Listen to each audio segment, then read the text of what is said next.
Hello and welcome to Crossroads Consulting, another XR Insights. I'm Billy Rhodes here with Jeff Rhodes, and we help companies outsource, grow, and protect their assets. Today we have a special guest with us, John McDonald with Kensington Park Capital. Welcome, John. Hello, gentlemen. Let's explore the world of investment banking. That's what your specialty is. And, if you would, just take a few minutes and give us your background. What makes you good at what you do? Yeah, I grew up in South Florida. I got a degree in engineering. I had a first career as an engineer with IBM and Motorola. Then a lifelong good friend who's now my current business partner, Barry Cox. He recruited me to follow him to business school. We got our MBAs together. He went north to Wall Street. I came down south to start my first investment bank. So I've been in investment banking now for almost 37 years, headquartered in the Tampa Bay area. It's what I love to do. Within all the different type of transactions that are under the investment banking umbrella, the type of transaction that I love is selling privately closely held companies, mainly owner, founder, operated type companies. That's, to me, where all the fun is. And that's where I spend all of my time. So it's a pleasure to be here. And I'd love to talk more about what investment banking is all about, what we do, and why firms like ours are important when it comes time for an owner to pursue an exit strategy. Yeah, that's awesome. Yeah, John, you and I have gotten to know each other for quite a few years, and I've always been impressed with what you've done and what you do. You've been involved in so many deals. One of the top investment bankers in at least the Southeast U.S. It's just a fascinating world that you're in, dealing with private equity, strategic acquirers. I've always been interested in the investment banking side because it seems to parallel with the economy. And a few years ago, the deal flow was huge. It was off the charts. What's changed, and where do you see the world of transactions headed? Yeah, it is a little bit of a cyclical business because M&A activity is tied to a number of macroeconomic indicators. For example, when interest rates go up, it makes the cost of money more expensive, and that drives down M&A activity because it's more expensive for buyers when they have to borrow to buy. The overall stock market has a big influence on M&A because how are private companies valued? They tie very closely to public company valuation. So as the stock market goes up and down, so does M&A activity. And then, there's other factors. For example, COVID had a real kind of negative impact. Again, these are macroeconomic events. 9/11, the downturn in 08 and 09, they all severely impact the activity. I would tell you right now, after the elections, M&A activity has picked up tremendously. Tremendously. And part of it's because whenever there's a big election, elections like this create a lot of uncertainty, and uncertainty makes buyers and sellers nervous. So in order to have a healthy M&A market, you have to have very confident buyers and very confident sellers. And we have that right now. We have an administration that is very business friendly. And even if that weren't the reality, that's certainly the perception, and it's really perception that counts. And so buyers and sellers are back doing deals, and we're right in the middle of all that. Yeah, that's really interesting. So let's take a look at what investment banking is, because there's a lot of business brokers, commercial real estate people, but the investment banking is a cut above, I think, from my perspective. But give us a kind of a impression of what your investment banking world is like. Yeah, well, we have to define investment banking, because investment banking is a very, very broad term. It's like saying healthcare. So there's a million different subsections of subsectors of healthcare. Investment banking is everything from initial public offerings, public secondaries, debt transactions, venture capital, private equity. The list goes on and on. The subsector of investment banking where I spend all of my time is in what's called the lower middle market mergers and acquisitions. The acronym is M&A. And that's, again, the fun part for me. Now, within M&A, you do have different type of intermediaries. Okay, that's what we're called. You have business brokers at the kind of very, very low end, and they're great people, but they focus more on the smaller mom and pops, and they also run a very different process. Many of them are run what I would call similar to a real estate brokerage type of business. In fact, many of them are real estate brokers that got into selling small businesses. And the goal for them is to get as many listings as possible, just like a real estate agent, and then broadly market it and hope that you find a good buyer. So they're at the very low end. At the higher end, then you have investment bankers. Investment bankers typically work with larger, more complicated companies. And these are companies that are of the size and quality that are going to be interesting to big strategic buyers and to private equity. In fact, over my 36 years in the business, I'd say on average, half of our transactions go to private equity and half of our transactions go to strategics. And that's just the way it is. The mom and pop businesses aren't candidates for those two universes of buyers because, they may be high quality, but they're just too small. And if you don't move the needle for private equity or strategic, regardless of quality, they're just not going to, spend time because it turns out that smaller deals are actually harder to get done than bigger deals. So why spend more time, effort, and money chasing small deals when it really doesn't have much of an effect on revenues and earnings, which is the main reason buyers buy companies, or a private equity? They have to start out with what they call a platform, and then they add on through a roll-up strategy to then grow that platform. So some of these mom and pops could be candidates as a smaller add-on, but typically they're really too small for add-ons as well. But investment bankers are hired to run a competitive bidding process so that we can ensure that our clients get the best price and the best terms and the best fit, possible. Because we want our clients after the closing to go to bed at night knowing that they got the very best deal that the market could bear. And that is our job.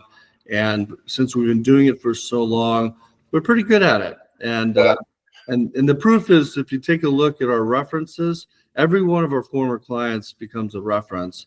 And we keep track of those references, and we keep track of their current phone numbers and email addresses. So when we're being interviewed for an investment banking role by a company owner, we say, look, we'll tell you that, we'll meet or exceed expectations, but don't hear that from us. Here's 4 pages of references. You call anybody on these pages and ask about our services. And to the person, they will tell you that we exceed expectations. And forgive me for asking, but what is the range of revenue that you like to work with? And then what would you consider a small mom and pop? Yeah, I mean, we like to start at maybe 20 million in revenue and go up from there. Because if you take 20 million and let's say you've got a 15% EBITDA, or let's just call it pre-tax earnings, you start getting into the 3 to 5 in pre-tax earnings. And that is a really good starting place for us, because when you start to get to 5 million in pre-tax earnings and over 20 million in revenue, you now start becoming a candidate for private equity and for strategics. Below that, the deals are very hard to get done. Not only do you have a much smaller universe of buyers, but the smaller you are, the lower the valuation in terms of a market multiple. And so what happens is that if you're less than, let's say, $2-3 million in pre-tax income, the valuations you're going to receive are not going to be attractive to an owner. And so it's not only do you not have a large universe of buyers, but the small universe that you do have that does play in that area, they're not going to pay a lot of money because there's just not enough size. And size is a big factor in driving interest and also attractive valuations. John, in your business evaluations, the financials are critical, and you guys go through the financials with a fine-tooth comb. You help businesses perhaps even restructure their financials, and it might take 6 months, it might even take a year. But go into that a little bit. Give us some insight into what it's like to put together financials so that they're appealing enough to prospective buyers that ultimately leads to the best value. Well, we don't put together the valuations. I mean, that's the responsibility of the company. And it's a good screening mechanism for us, because if a company,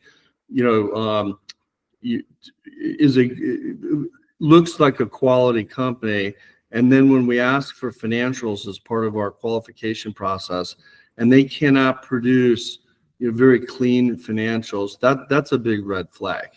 Now, when I say not clean, I mean a couple of different things. The biggest issue that we have is small companies report their finances for tax reasons on a cash accounting basis. That's normal. That's how companies keep their books.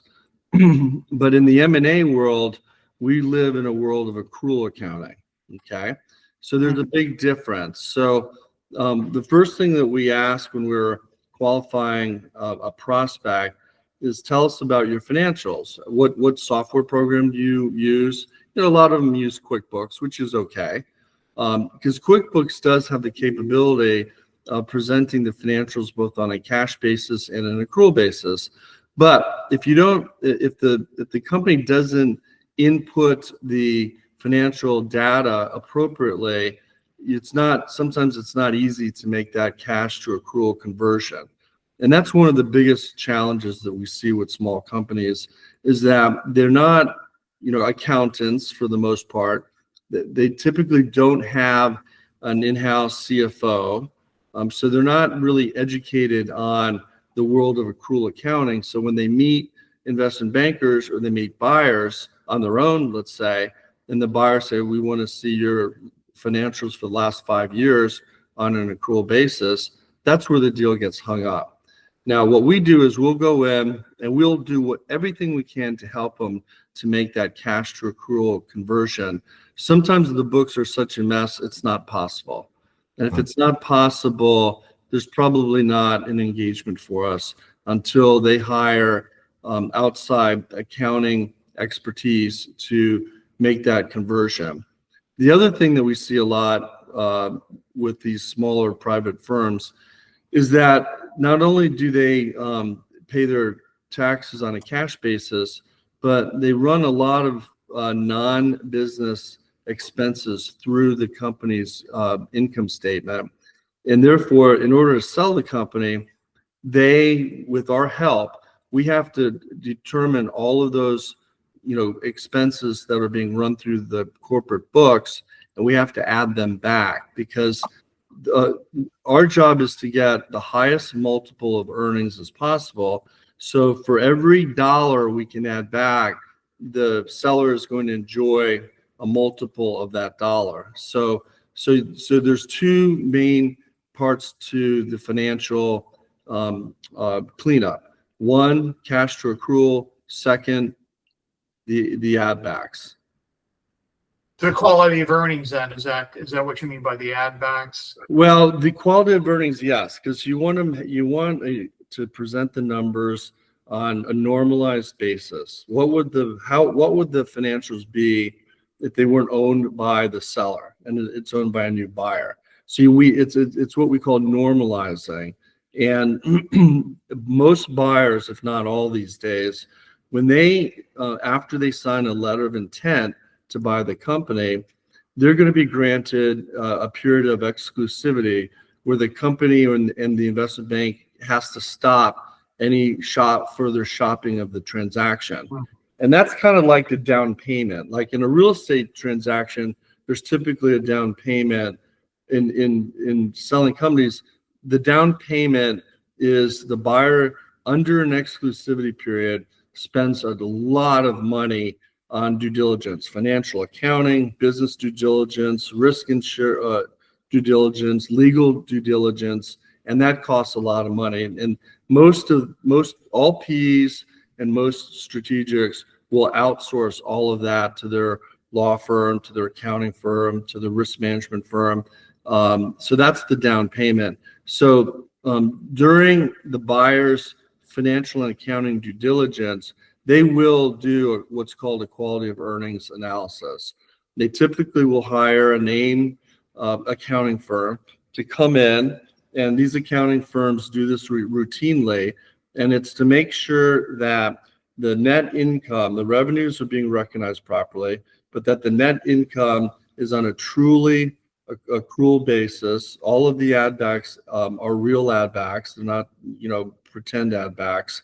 And then they go back at least 3 years to make sure that they can see any trends, because they want to, even though the most important period is the trailing 12 months, and that's where they're going to spend most of their time. They go back 3 years because they want to see what is trending up, what is trending down. They need to see the historical growth rate over the last 3 years, because most of these buyers, they want to buy growth companies. That's what interests them. If it's a company that's flatlining, that's not very interesting, and you're not going to get a great valuation. So we look for companies that have historical and projected double-digit top line and bottom line growth. Now, do companies hire you? Let's say they make a decision that they want to sell. Do they hire you a few years in advance to help prep them and get them in position to get the most out of their company? Typically not. We get referred in when a company owner decides that they want to sell right away.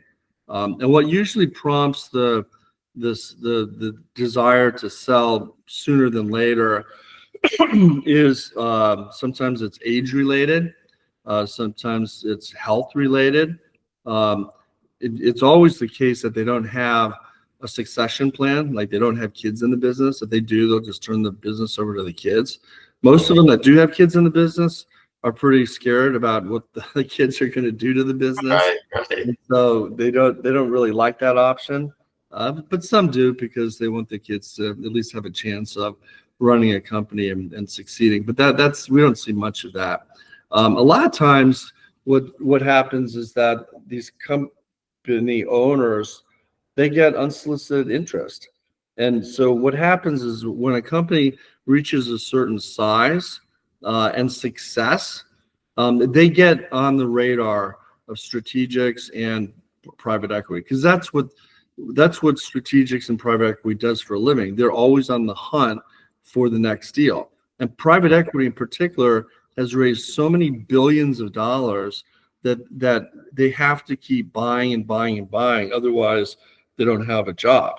And so companies will very often, or our clients at least, very often will receive some unsolicited interest, people calling them, hey, we want to buy you when you're ready.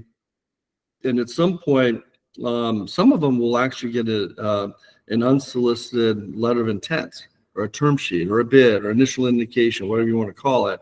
And they don't know what to do with that. So if they know who we are, a lot of times they'll come to us directly and say, hey, Kensington Park Capital, I got this unsolicited bid. I don't know what to do with it. Is it good? Is it bad? And then we start advising them And, we'll say, look, this is an okay offer, but you can do a whole lot better. And then, if you allow us, give us some financials, we'll do a complimentary, no strings attached valuation of your company. So you have something to compare this offer to. And in most cases, it turns out that the offer is very inadequate in many respects. And then we engage in conversation. Look, if this is really what you want to do and you like the timing, why don't you hire professionals like ourselves that do this for a living, and let's make it competitive. Because, we all know that in the absence of competition, you're never going to get your best deal. But if you hire us, people are going to know that you're serious about wanting to do something, and they're going to know that we're going to go out broadly and keep it competitive. And if they know it's competitive, then they can't try and get away with some, vulture type of an offer. They have to put their best foot forward, and we negotiate price and terms with all these parties. Our job is to create as many attractive options as possible for our client, and they come in all different flavors. So our clients get the benefit of saying, oh, I didn't know you can structure a deal like this. I didn't know we could do this. A lot of buyers just think selling a company means selling 100% and then transitioning out to do something else, whether it be retire or go to the beach or maybe even start another company. But that's just one type of transaction. Private equity doesn't do that unless it's an add-on. But even in add-ons, they want the owners to stick around at least for some period of time. Right. And they want owners to have a skin in the game. So most of the private equity deals, you'll get a big chunk of cash up front, but then you roll over meaningful equity so that you can get a second bite of the apple when the private equity firm ultimately flips that company, anywhere from 3 to 7 years in the future. Yeah, what's interesting is I've got a number of clients over the years that have been in the skilled trades or manufacturing, and they're telling me that they get solicited on a weekly basis from private equity, and they really don't know how to handle that. And oftentimes, I get a sense that they make mistakes because they don't bring in a professional firm like Kensington Park Capital that knows the ropes and knows all of the missteps, because it's a complex transaction. I think sometimes they get overwhelmed by the time that putting together the financials, the cost in putting the financials together, just the whole process of selling a business. And oftentimes they make mistakes. Yeah, I mean, their biggest mistake is trying to do it themselves. Yeah. Like if you're an investment banker like me and I want to build a house, and I know people have done this, they'll say, oh, I'm a pretty handy person. I know how to use a wrench and a hammer. And I've got a guy right across the street. He's been in the securities business, and he is absolutely convinced that he can build this multi-million-dollar house across the street by himself. And so he's literally there, with a hammer and nails, putting this house together. And let me tell you, the house on the outside is going to look absolutely beautiful because he's walks over to my house every day asking me where I got this and what color is that. But I went to the interior of the house, and let me tell you, he's wasting his money because it's so bad. Yeah. But I use that analogy because investment banking is the same thing. You may be really, really good at what you do. We're working with an engineering company. It's run by 2 engineers. They create the most incredible products you've ever seen. They patent them. They protect them with trade secrets. They go out. They land big accounts. They're making a ton of money. But their books and records suck, for lack of a better word, because they don't have any accountants. And they got unsolicited interest that they didn't know what to do with. So they made the right choice. They brought us in, and we're making it super competitive. And we're now at the point where we're getting preemptive bidders throwing in unbelievable price and terms. And they would never, ever have come close to achieving what we're going to achieve for them. And so that's the benefit that we provide to the lower middle market company owners, is that, if you try and do it on your own, good luck. Yeah. Making a deal done, but it's not going to be a very good deal. You So hire us, and we run a competitive process. We negotiate, we advise, and you're going to end up going to bed at night after the deal knowing that you got the best deal that the market could bear. So we run across companies quite often that, they express an interest in wanting to exit within 3 years or so. What direction would you say they should go first before being introduced to you? Or do we introduce them to you and then you tell them what they need to do to prepare? It's a combination of both. I mean, you can never start preparing too early, because in fact, I would tell you that the real successful serial entrepreneurs, when they start a new company, they start it and grow it with the intent to ultimately sell. So every decision they make, they said, okay, we want to make sure that when that day comes, we're going to be a great company. So, it's not, a lot of business owners, they think it's all about the product and the services. Well, that's true to an extent. But if all you do is focus on product and services, and you don't build the right infrastructure, like you don't have accrual accounting, that's a big problem that we see. Because then when they get to the point where they want to sell, we have to clean up a big mess. And sometimes it's not achievable. Right. I mean, some people just, they take the money and they put it in their personal bank account, and it never even runs through the company's books and records. I mean, and to unwind all of that and trace it all back and then put it in a form where it can be audited by a buyer, I mean, sometimes it doesn't even work. So really, they should get advice from the very beginning on the legal structure. We see a lot of problems with limited limited liability operating agreements. They don't have buy-sell agreements. They don't have all the important elements to make it right. So they should work with their attorney from the very beginning and say, look, I want to eventually sell this company. Make sure I've got an operating agreement that is going to be conducive to a future sale. Same with their tax accountant. Again, they're going to report their taxes on a cash basis, but they should talk to their accountant and say, look, I want to have an accounting system. It has to be digital, of course, where we can literally just push a button, cash for tax reasons, accrual for M&A transaction, or even a lot of lenders, they want to borrow money, they want to see it on an accrual basis. So that needs to be set up front. It's very difficult to make that change when you're many years into the company, because then to go and retroactively try and recast the numbers, it's just very difficult, and sometimes it's impossible. So you had mentioned QuickBooks earlier. Are there certain softwares that you like to work with that makes your job easier? Or, I mean, for small companies, QuickBooks is probably most cost effective, and QuickBooks can get the job done if you're making the right journal entries. The biggest problem that we see is revenue recognition and prepaid expenses. And sometimes we have issues with deferred revenues. And so every company owner needs to talk to their accountant and say, okay, what is the proper method for revenue recognition? And I'll give you an example. We're working with a roofing company right now.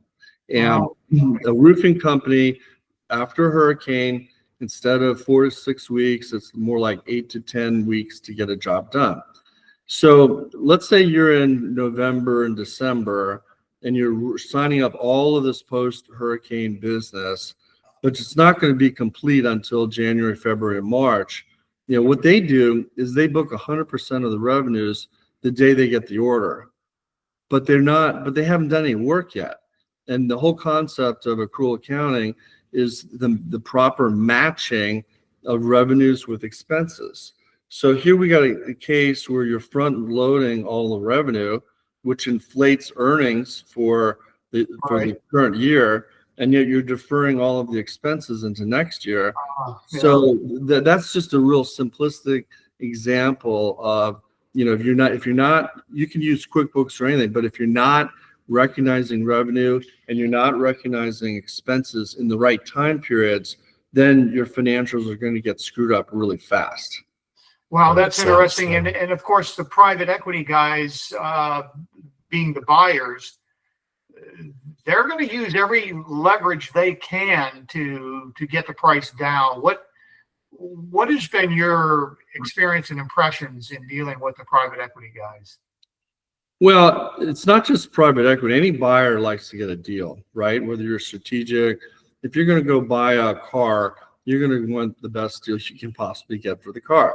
And buyers of companies are no different. They all want to get the best deal. But we're the ones that keep them honest, because the private equity knows that if there's an investment bank involved, they can't get away with, vulture pricing. They have to, put something attractive on the table. Otherwise, they know they're going to lose. And so why waste your time if you know you're going to lose? You just don't do that. And so they're smart enough to know where the market is for a deal, because there's so many deals that are getting done. They know that an HVAC company is going to sell for X times, trailing 12-month EBITDA, for example. And, a funeral home company will sell for something else. So there's market multiples out there. You look at comparable public companies, you see where they're trading. You look at where other privately held M&A companies are trading, and you can figure out pretty accurately kind of the tight range of where the valuation should fall. And so if the company's not being represented by an investment banker, and let's say the range is here, they're always going to be at the low end of the range, and that or even below the low end. And our job is to get them at the high end of the range or above the high end, and that's where we make a big difference. And if it's a big company, we're talking millions, if not tens of millions of dollars. Yeah. So I sold a company, I won't say which one, 2 years ago, and there were 3 strategic buyers that were buying up all of the companies within the sector, and I was able to get them in a bidding war, and the bidding started at $225 million, and by the end of the bidding, I got the finalists up to close to $400 million. Wow. And even when we picked them, one of the other bidders said, "Look, give me a chance to top it." And we were at the point where this is good enough. We're not going to keep letting you guys leapfrog each other. We're at a point where we're happy, we're good. We've already spent a lot of time and effort to get to where we are. So we ended up, at some point you got to pick a horse. You just can't keep it going. And if you price a deal to what I call perfection, then if there's a hiccup during the due diligence, you're going to have a problem because you've priced the deal to perfection. So you want to get to a point where the seller is completely happy with the price and the terms, and not necessarily trying to get the last nickel off the table. Because if you do price it to perfection and due diligence, in due diligence, the buyer finds issues that weren't disclosed, then the price is going to come crashing down. And we want to prevent that from happening. Is that where you get into representations and warranties, where the deals can get a little squirrely? Yeah, reps and warranties are a very important part of the purchase agreement. But in today's world, there's insurance products that are called rep and warranty insurance, and so a lot of sophisticated buyers are now using rep and warranty insurance, because if there is a breach, and that breach results in a indemnity claim, then instead of going back to the seller and getting the money out of the seller, they can go to the insurance company and have the insurance company pay that claim. So that's now a very common solution for breaches and reps and warranties. Yeah, it's not an inexpensive policy. I've read where it's 2 to 4% of the transaction value, but it could save you much more money in the event that something is afoul. Yeah, let me just make one more point on that, because a lot of people don't understand rep and warranty insurance. Before that product was readily available, the standard solution was that the seller would have to leave a negotiated amount in an escrow account, 10-15% of the purchase price, for a period of time. Usually it's 12 to 18 months, so that if there are any indemnity claims due to a breach of a rep or warranty, then the claim would be paid from the seller's escrow account. Now, obviously, sellers don't like that, because if they have to park 10 to 15% of the purchase price that they would otherwise receive in cash and stick it in an escrow account that's still at risk, that's not, historically, they had to do it because there wasn't an alternative. But in today's world, particularly with an advisor, I would tell my selling clients, look, let's buy an insurance product. It's purchased typically 50-50 between the buyer and the seller, and the retention, which is really a deductible, is typically paid 50-50 as well, with the buyer picking up the first 50% and the seller picking up the second 50%, to the extent that there's claims that go all the way up to the deductible.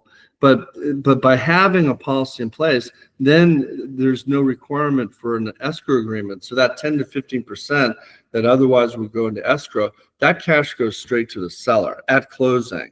So that's why these insurance policies are really interesting to sellers, because they get so much more cash at closing. Sure. And what are some examples that would be covered under reps and warranties? I mean, everything from you're in good standing with the state, there's only two owners, 50-50. You don't have any liabilities that haven't been disclosed in the disclosure schedules. You don't have any, lawsuits that have been disclosed. There's all, we're going to keep all of our customers because they're all happy, and we've got contracts with all of them. So you make many statements of disclosure that goes into what are called the disclosure schedules.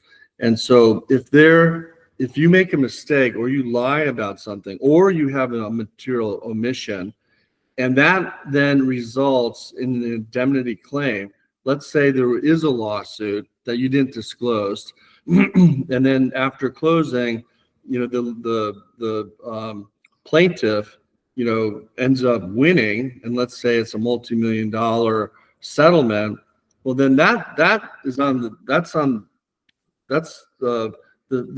seller needs to pay that indemnity claim. Wow, yeah. Because that's a breach. Now, if it was disclosed up front, and then the buyer knew about it and knew that there's a risk involved, and they're willing to take that risk, they're probably going to discount the purchase price or have a separate escrow to cover any potential liabilities resulting from that lawsuit. But that would be like an example. Yeah, I've heard stories about HR-related lawsuits, like discrimination, something that's just starting to percolate. But sexual harassment and some of the heavier HR risks can get into the $1 million range. So I'm sure that's part of our R&W then. Yeah, I mean, anything that is pending or threatened, it doesn't have to be an active suit.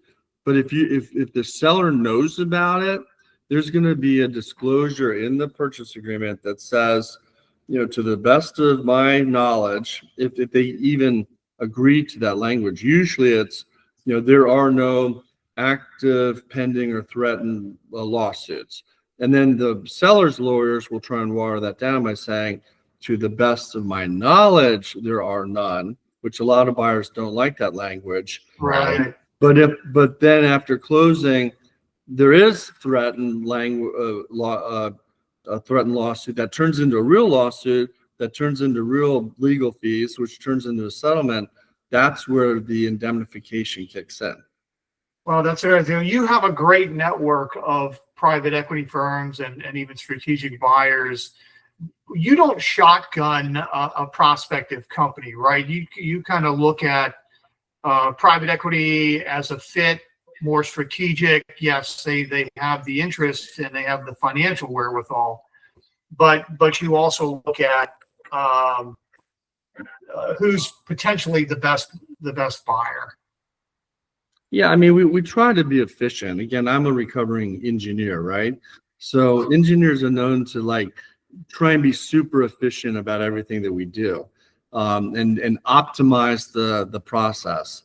So there are so many private equity firms and strategics in this world. We're talking thousands, if not tens of thousands. So when we get a selling mandate, we can't go to 10,000 people. I mean, that's just, it's not possible. Maybe by leveraging technology you could, but let's say they're all interested. How are you going to deal with 10,000 buyers? Right. It's just not practical. And it certainly isn't efficient.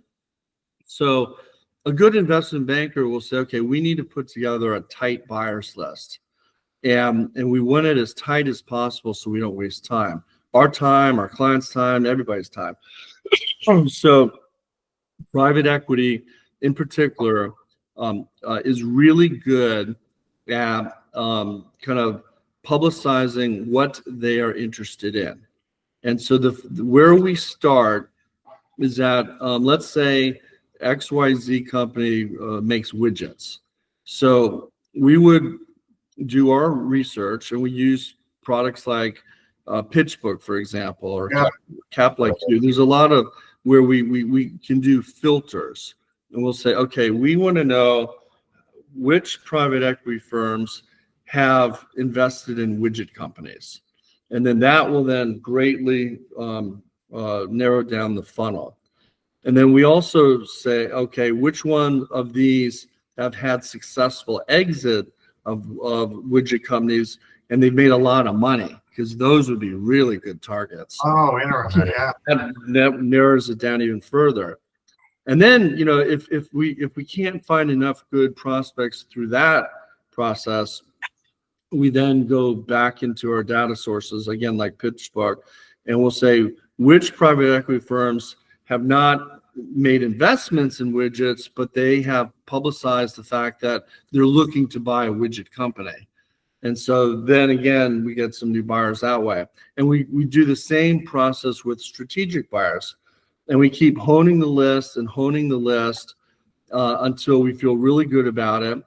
We are collaborating with our client, because they may say, no, we know these guys, they don't have the money, or these are bad guys, we wouldn't want to go with them.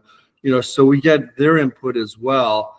And so between their market intelligence, because they've been in the industry for a long time, and our ability to tap into different sources of information, including our own internal database that we've been building for 36 years, we come up with a very tight list of buyers, and in a manageable number, so that we can go out on a very efficient basis, contact them, and solicit enough interest to create many attractive options from which our client will ultimately pick one.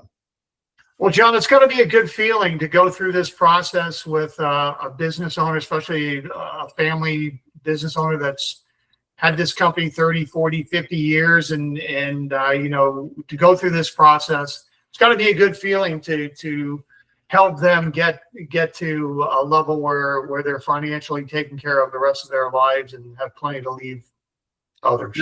That's the satisfaction that I derive from this business. It's, people think, oh, investment banking is all about money. That's not true. If that were true, I would have retired a long time ago. I do this, and my partners do this because, for that very reason, to close a transaction, which is 99% of the time is our client's biggest financial event in their life. And the transactions are in many cases life changing because they're so significant. And then we host a closing dinner party after the closing to celebrate the success.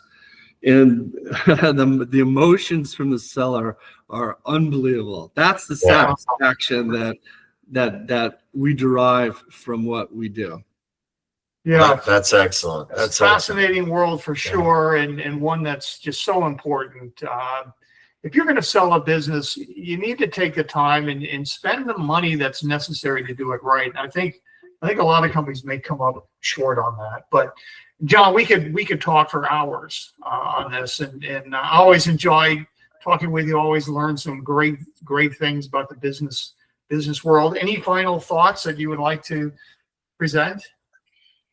Yeah, I mean, it's like selling your house. You can either put a for sale by owner sign in front and hope for the best, or you hire a professional to really go out there and get you the best price and terms with the best buyer. I mean, that's the closest analogy that I can make. And some choose to do it their own. Others, if they're smart, they outsource it because their time is very valuable, and their time should be spent running their company, not trying to figure out how to sell their own company. And if they try and sell it themselves, then it's not going to be competitive.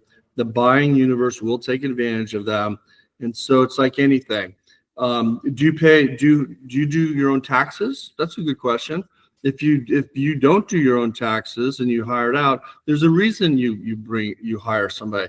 Because number one, you want to make sure that it's done right, and the IRS isn't going to come after you. Right. But also a good tax account will figure out how to save money a lot more than the cost of his or her services.